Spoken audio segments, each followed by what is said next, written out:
오늘은 예수님을 만난 사람 이제 두 번째 시간이고요. 지난주는 예수님을 만난다는 것에 대해서 말씀을 드렸고, 오늘은 만난 사람 첫 번째 사람으로 마태에 대해서 살펴보고자 합니다. 그래서 제목은 마태 일어나 따르니라 라는 제목의 말씀으로 함께 은혜를 나누길 원합니다.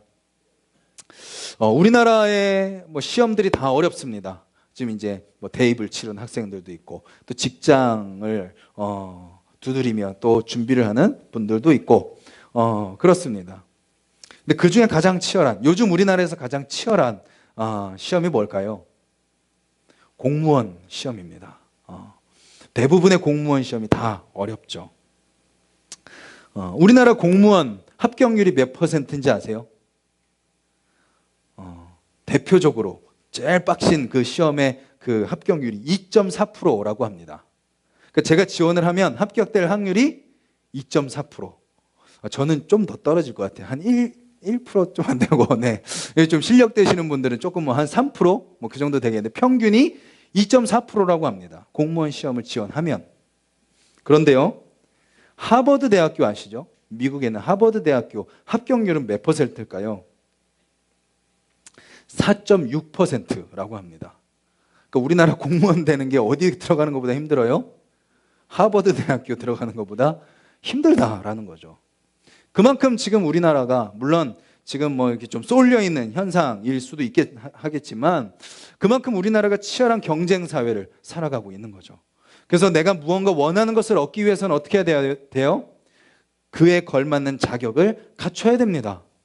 서류를 통과해야 되고요. 스펙을 쌓아야 되고요. 그래서 서류가 통과돼도 면접을 봐야 되고요. 면접이 돼도 영어 면접을 봐야 되고요. 적성 검사를 봐야 되고요.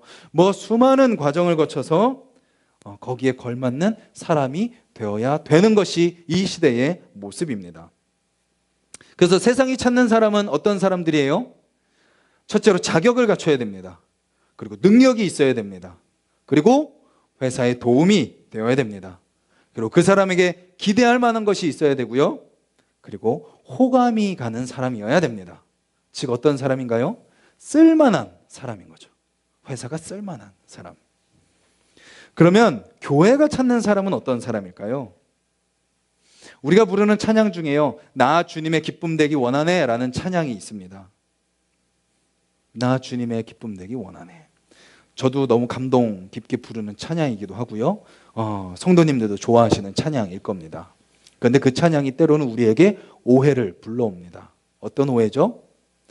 하나님의 기쁨이 되기 위해서는 어떤 수준에 올라가야 된다라는 것을 오해하게 만드는 거죠.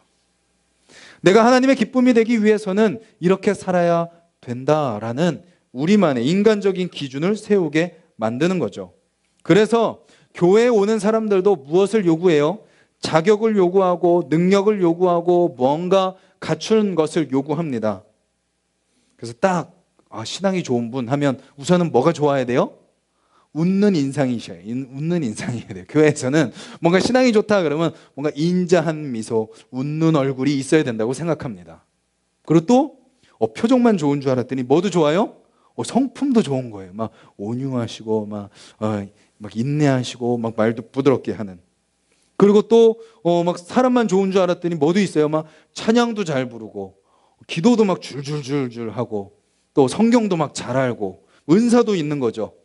그리고 알고 봤더니 안수 집사님이거나 장로님이거나 역시 직분자셨어 이렇게 이제 하게 되는 거죠.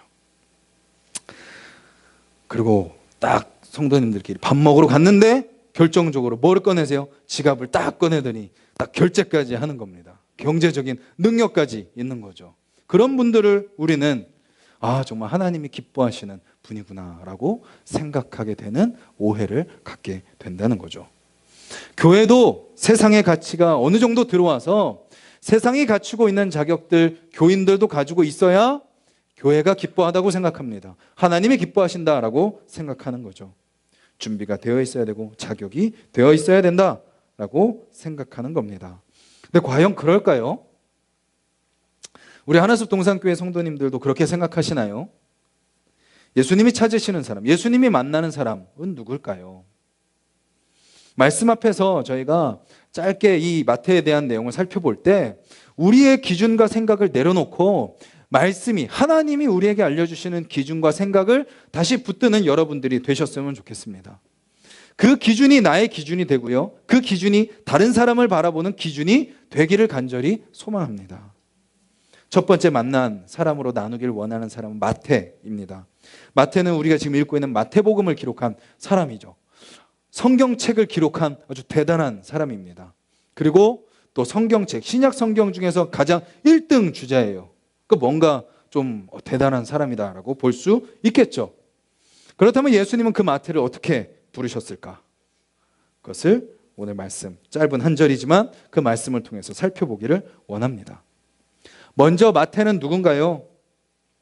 오늘 본문에는 그냥 마태라고 나와 있지만 마가복음에 보면 또 마태에 대해서 이렇게 설명을 합니다. 알페오의 아들.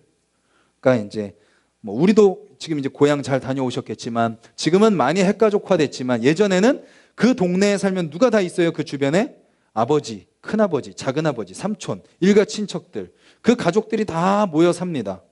이 당시도 마찬가지입니다. 자신의 존재는 없어요. 누구 집 아들, 누구 집 손자, 이런 거죠. 마태도 마찬가지입니다. 알페오의 아들, 부모가 있었고 가족들이 있었던 사람, 평범한 사람입니다. 그리고 오늘 본문의 9절에 마태를 향해서 뭐라고 표현하죠? 마태라 하는 사람이 어디에 앉아 있었다고요? 세관에 앉아 있었습니다. 그의 직업은 뭔가요? 세리입니다. 세관이니까 세리겠죠. 세리였습니다. 직업이 있었습니다. 그냥 평범한 가정에서 태어난 그냥 직장인이었습니다. 뭔가 하나님이 부를 만한 어떤 특별한 자격이 오늘 본문에서는 보이지 않아요. 그럼 왜 마태일까요? 왜 부르셨을까요? 오늘 본문에 보면 예수님이 왜 마태를 부르셨나요? 그 힌트로 찾을 만한 게 있나요? 다시 한번 보시겠어요? 예수께서 그곳을 떠나 지나가시다가 마태라 하는 사람이 세관에 앉아 있는 것을 보시고 이르시되 나를 따르라 하시니 일어나 따르니라. 이것이 전부입니다. 마태는 뭐 하고 있었어요? 세관에 앉아 있었어요. 그가 한 것은 아무것도 없습니다. 그 혼자 앉아 있었을까요? 많은 사람들이 그곳에 앉아 있었을 것입니다. 그런데 주님은 마태를 부르신 거죠. 명확한 이유가 드러나지 않습니다. 혹시 예수님이 사역을 하는데 재정이 필요하니까, 세리니까 돈이 좀 많지 않을까? 혹시 돈이 필요한 일이 생기면 좀 이렇게 도움을 구하면 도움이 되지 않을까 해서 세리 마태를 부르셨을까요? 그런 도움 이렇게 볼 수 있겠죠, 우리 인간의 생각으로는. 그런데 그 당시에 세리는 어떤 존재인지 잘 아시죠? 세리와 같이 함께 한다는 것 자체가 누구의 명성을 먹칠하는 거예요? 나의 명성을 먹칠하는 겁니다. 재정적인 도움은 둘째치고 그냥 세리라는 사람과 함께 있는 것만으로도 나도 그와 똑같은 인간 취급을 받는 거죠. 왜요? 세리가 누구죠? 식민 지배를 하는 나라에 간과 쓸개를 내어준 사람입니다. 자기의 이익을 위해서 자기 하나 살기 위해 가족과 친구와 이웃을 배신한 사람으로 여겨졌습니다. 그래서 모든 사람이 가까이 하기를 싫어했죠. 앞에서는 굽실거렸죠. 그렇지만 뒤에서는 그들을 욕했던 사람이 바로 세리입니다. 그런 사람을 제자로 둔다는 것은 무슨 의미예요? 제자를 누가 봤더니 세리래. 세리 마태래. 그러면 스승도 별 볼 일 없겠구만. 돈 보고 불렀구만. 이런 말이 나올 수밖에 없는 거죠. 예수님의 사역에 전혀 도움이 안 되는 사람입니다. 제자로 두는 게 오히려 손해인 거죠. 그럼 어떻게 부르셨나요? 예수님이 기도하고 금식기도 하시고 몇몇 사람 중에 딱 뽑으셨나요? 오늘 본문은 뭐라고 이야기하죠? 예수께서 그곳을 떠나 뭐 하시다가 지나가시다가 세리가 앉아 있는 것을 보고 부르신 거예요. 마태가 주님, 저 준비됐습니다. 저 불러주십시오. 저 이제 세리 생활 청산하고 예수님 따라가겠습니다. 저를 사용해 주소서 외치지도 않았습니다. 그냥 지나가시다가 그를 보시고 부르셨어요. 시간적으로 지나가시는 과정에서 보시고 그 즉시에서 부르시고 마태는 반응해서 따라갔던 겁니다. 그는 예수님의 부르심에 반응할 준비가 되어 있었을까요? 전혀 준비되지 않았죠. 아무런 준비가 되지 않은 사람이 바로 마태입니다. 그러면 예수님이 자신의 사명을 맡길 만한 그런 준비된 전문가인가요? 자, 예수님이 하시는 사역은 대체적으로 어떤 사역이죠? 한 장 넘기시면 마태복음 10장 5절에서 8절에 예수님이 주로 하시는 사역을 요약해서 이야기하고 있습니다. 마태복음 10장 5절에서 8절입니다. 우리 같이 한 목소리로 한번 읽어보도록 하겠습니다. 예수께서 이르시되 이 12를 내보내시며 명하여 이르시되 이방인의 길로도 가지 말고 사마리아인의 고을에도 들어가지 말고 오히려 이스라엘 집에 잃어버린 양에게로 가라. 가면서 전파하여 말하되 천국이 가까이 왔다 하고 병든 자를 고치며 죽은 자를 살리며 나병 환자를 깨끗하게 하며 귀신을 쫓아내되 너희가 거저받았으니 거저주라. 예수님의 주된 사역은 두 가지죠. 첫 번째는 병을 고치는 거. 즉 상처받고 아파하고 뭔가 문제가 있는 자들을 회복시키는 것이 예수님의 첫 번째 사역이고, 두 번째는 뭐예요? 귀신을 쫓아내는 거. 그 안에 있는 그를 지배하는 사단의 권세, 죄의 권세, 죽음의 권세, 그것을 예수님의 이름으로 쫓아내고 그들을 구원하시는 것. 그것이 예수님의 사역이었습니다. 마태는 거기에 준비된 전문가인가요? 마태의 직업은 뭐라고요? 돈 세는 겁니다. 돈 세는 거. 오히려 마태의 역할은요, 사람들의 가지고 있는 것을 뺏는 겁니다. 그들의 마음에 상처를 주는 겁니다. 상처 받던 말건 내 이익을 취하는 자입니다. 근데 예수님이 제자들에게 맡길 사역은 뭐라고요? 내 것을 내어주고 오히려 손해보는 삶인 거죠. 마태가 해오던 일과 전혀 정반대의 일입니다. 그는 전문가가 아니었습니다. 그러면 예수님의 사역에 도움이 되는 사람인가요? 아까 세리라는 직업 살펴봤었죠? 그냥 같이 있는 것마저도 도움이 안 되는 그런 사람입니다. 그러면 그를 통해 사람이 예수님께 올 만한 매력이 있을까요? 여러분들 어때요? 내가 싫어하는 사람이 어딘가 모임에 있으면 그 모임, 아무리 좋은 모임이라도 어때요? 가기 좋으세요? 가기 싫으세요? 가기 싫습니다. 네, 안 갑니다. 아무리 좋아도 내가 싫어하는 사람이 있으면 안 가요. 세리가 그런 사람이에요. 예수님이 그런 사람을 데리고 있는 것은 예수님의 사역에 아무런 도움도 아무런 역도 되지 않는 그런 일입니다. 그런데 그런 마태를 예수님이 부른다는 것은 무엇을 알 수 있어요? 그것은 우리의 신앙의 정체성을 알려줍니다. 우리 교회의 정체성을 알려줍니다. 세상이 추구하는 것처럼 자격과 능력과 도움과 기대와 합당한 어떤 것을 가지고 있는 사람이 교회에 오는 것이 아니라 어떤 사람이라고요? 아무런 준비가 안 됐고 능력도 없고 도움도 안 되고 기대할 만한 거 없고 함께하기 싫은 그런 사람들이 바로 예수님이 만나는 사람들이다라는 것입니다. 사람이 따지는 것을 예수님은 무시하시는 거죠. 그것이 예수님의 기준이 안 되는 것입니다. 그리고 어떻게 하시는 거예요? 그런 사람을 부르면서 무엇을 말씀하시는 거예요? 너는 그냥 나를 따라와. 자격을 갖추려고 하지도 말고 능력을 키우려고도 하지도 말고 그냥 따라와. 그러면 다 할 거야 라고 말씀하고 계시는 거죠. 그것이 우리를 만나주시고 우리를 부르시는 예수님입니다. 마태는 어떻게 반응하죠? 오늘 본문 9장 9절에 보시면 마지막에 이렇게 나오죠. 이르시되 나를 따르라 하시니 일어나 따르니라. 복음에도 그 내용을 기록합니다. 마가복음 2장 14절 한번 보시겠어요? 제가 가진 성경 55페이지 마가복음 2장 14절 같이 한번 읽겠습니다. 시작. 또 지나가시다가 알페오의 아들 레위가 세간에 앉아 있는 것을 보시고 그에게 이르시되 나를 따르라 하시니 일어나 따르니라. 그냥 따라갑니다. 아니 좀 생각 좀 하고 가야죠. 부모도 있고 직업도 있고 그냥 이렇게 내버려 두고 가면 어떡하죠? 그리고 만약에 예수라는 사람 따라갔다가 망하면, 그 사람이 진짜 선지자가 아니면 그 다음은 어떻게 할 거예요? 두려움은 없었을까요? 여러분들이 만약에 지금 마태의 심정이라면 어떻게 하셨겠어요? 제가 만약에 그 자리에 있었다면 그 짧은 시간에 5만 가지 생각이 아마 스쳐 지나갔을 것입니다. 두려움부터 시작해서 현실적인 계산까지 쫙 했겠죠. 여러분들 가게를 오픈하실 때 어떻게 오픈하세요? 장소를 옮길 때 어떻게 옮기시나요?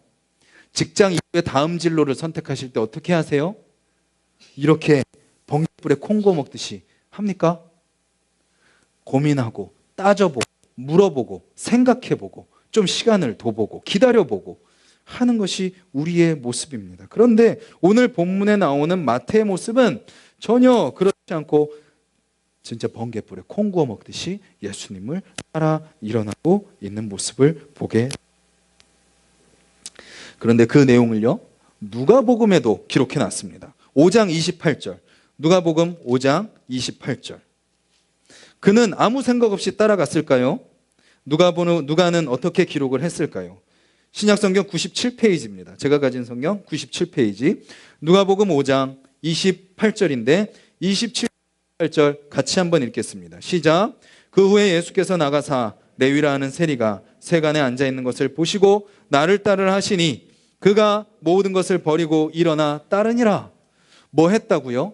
기꺼이 자기에게 있는 것을 다 버립니다.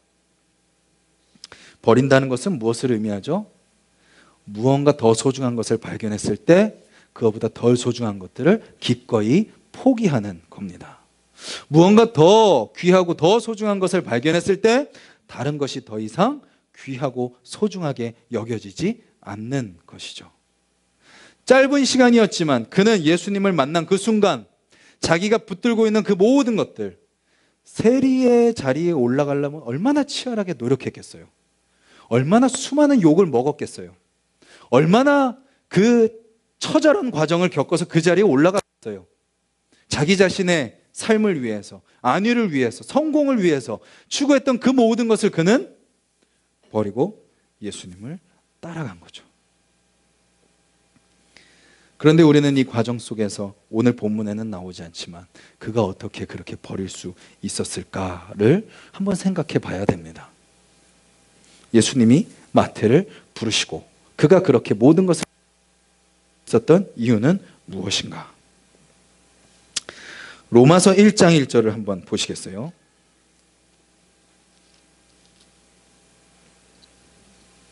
로마서 1장 1절을 보면 바울의 고백이 나옵니다. 같이 한번 읽겠습니다. 시작. 예수 그리스도의 종 바울은 사도로 부르심을 받아 하나님의 복음을 위하여 택정함을 입었으니. 조금 더 넘어가세요. 한 절만 더 찾아보죠. 갈라디아서 1장 15절. 제가 가진 성경으로는요 302페이지입니다. 신약성경 302페이지. 갈라디아서 1장 15절. 302페이지. 1장 갈라디아서 1장 15절. 같이 한번 읽겠습니다. 시작. 그러나 내 어머니의 태로부터 나를 택정하시고 그의 은혜로 나를 부르신 이가. 갈라디아서, 데살로니가 전서, 베드로 전서, 에베소서, 베드로 후서, 디도서, 유다서, 요한계시록, 성경을 기록한 모든 저자들은 무엇을 이야기하고 있나요? 아니 심지어 구약, 창세기, 신명기, 시편, 잠언, 전도서, 이사야, 에스겔, 선지서, 그 모든 성경에서 이야기하는 것은 무엇인가요? 예수님께서 세리 마태를 부르시는 그 모든 과정, 마태가 그 예수님의 부르심에 반응하는 그 모든 과정, 그 모든 과정은 이미 하나님께서 창세전에 계획하고 계셨다라는 것이죠. 우리 눈에 보기에는 예수님께서 대책 없이 그를 부르는 것 같고 예수님께서 마태를 대책 없이 부르는 것처럼 보이지만 성경이 우리에게 알려주는 건 뭐예요? 하나님은 결코 대책 없이 부르지 않으신다라는 것입니다. 그렇다면 이 자리에 하나숲 동산교회에 부름받은 여러분들은 어떻게 이 자리에 오셨습니까? 무슨 대책을 갖고 오셨습니까? 뭘 기대하는 마음으로 오셨습니까? 주님은 우리를 부르십니다. 하나숲 동산교회로 부르셨고 또 여러분들의 삶 속에서 사랑하며 살아가라고, 그리스도인의 정체성으로 살아가라고 우리를 부르십니다. 우리가 기억해야 될 것은 무엇인가요? 내가 그런 자격이 있어서 부름받은 것이 아니다라는 것을 우리는 기억해야 됩니다. 사람의 눈에 보기에는 신앙이 좀 더 좋아 보이고 좀 안 좋아 보이고 뭐 좀 있어 보이고 없어 보이고 다를 수 있겠죠. 근데 주님 보시기에는 다 똑같은 죄인입니다. 다 죽음을 향해 달려가는 그러한 사람들인 거죠. 그런 우리를 주님이 찾아오셔서 만나 주십니다. 그리고 아무런 자격도 없고 아무런 준비도 안 돼 있고 아무런 기대할 것도 없고 아무런 도움도 안 되는 아무런 매력도 없는 우리를 부르셔서 우리로 하여금 무엇에 사용하길 원하신다는 거예요? 하나님의 위대한 사역에 쓰시길 원하신다는 겁니다. 아직도 나도 상처투성이고 아직도 나도 아프고 아직도 나도 바람만 훅 불어도 휙 날아가는 그런 연약하고 연약한 존재이지만 그런 우리를 부르시고 귀한 사명을 맡기기를 원하신다라는 거죠. 지금 여러분들이 그 사명에 순종하여 이곳에 와 있는 줄 믿습니다. 또 순간순간마다 우리를 부르실 때 우리는 망설이죠. 우선 개척교회는 오긴 왔는데 뭘 해야 되지? 내가 어떻게 살아야 되지? 뭔가 조목사는 뭐 이렇게 뭐 뚜렷 보여주는 것 같지 않고 뭔가 우리가 어떻게 가야 되지? 예배당도 없고 뭔가 이렇게 어떻게 해야 되지 하는 그런 순간이 다가오지만 우리가 기억해야 될 것은 무엇이에요? 주님은 결코 우리를 아무 대책 없이 부르지 않으셨다라는 것입니다. 그리고 때로는 그 예수님의 말씀에 반응하는 우리의 모습이 내가 이래도 되나 싶다 할지라도 그 마음마저도 주님이 태초부터 계획하신 모습으로 우리를 인도하고 계시다라는 거죠.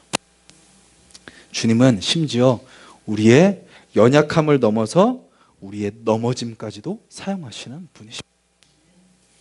주님이 우리를 향해서 우리를 만나주시면서 말씀하고 계시는 거죠. 이 예배 시간뿐만 아니라 여러분들의 모든 삶의 현장 속에서 뭐라고요? 나를 따르라. 나를 위해 너가 소중하게 여기는 거 기꺼이 버릴 수 있겠느냐? 그렇다고 갑자기 막 직장 그만두고 그러라는 말씀이 아니고 소중한 가치를 주님께 두는 거죠. 세상 속에서 삶에서 우선순위를 주님 앞에 먼저 두고 주님으로부터 나의 삶과 나의 가정과 나의 개인과 나의 직장과 나의 일터가 시작되는 삶을 오늘 본문은 이야기하고 있는 것입니다. 그렇게 주님의 부르심으로 살아간다면 여러분들 다른 사람 눈치 보지 마십시오. 다른 사람 시선 신경 쓰지 마십시오. 주님만 바라보고 가십시오. 그리고 다른 사람 판단하지 마십시오. 그분도 주님이 세우신 귀하고 존귀한 주님의 자녀입니다. 나보다 더 귀하게 쓰실 수 있는 하나님의 일꾼입니다. 근데 우리가 판단한다는 것은 뭐예요? 내가 하나님의 은혜로 살고 있지 않다는 증거입니다. 또 여전히 내 기준과 내 자격과 내 조건과 내 준비와 내 경험과 내 전통이 나를 가득 채우고 있는 거죠. 그러니까 어려움이 다가오면 픽 하고 쓰러집니다. 또 좀 잘하면 다른 사람 판단합니다. 은혜를 잃어버린, 부르심의 은혜를 잃어버린 모습이다라는 거죠. 여러분들의 삶이 은혜 가운데, 그 부르심의 은혜 가운데 사는 여러분들이 되셨으면 좋겠습니다. 그래서 주님 붙들고 기꺼이 일어나 내가 소중하게 여기는 거 다 버리고 주님이 내 삶의 가장 중요한 분이십니다. 고백으로 나아가는 분들 되시길 바라고, 다른 사람들도 그 사람의 어떤 모습, 마음에 들지 않는 모습 보여도요, 그 모습도 하나님이 만지고 계신 모습이십니다. 빚어가고 있는 모습이십니다. 나도 그렇게 빚어져 가고 있고요. 그 모습 그대로 인정하고 그냥 같이 부르셨으면 같이 순종하며 나아가는 거죠. 일주일의 삶도 여러분들의 삶 속에서 수많은 사람 만나시겠지만, 수많은 일들 하시겠지만, 그 안에서 수많은 생각하시겠지만 주님이 부르셨음을 믿고 일어나 따라 순종하셔서 내가 감히 감당할 수 없는 크고 위대하고 놀라운 하나님의 일들을 경험하고 하나님께 영광 올려드리시는 저와 여러분들 하나숲 동산교회가 되기를 주님의 이름으로 간절히 소망합니다.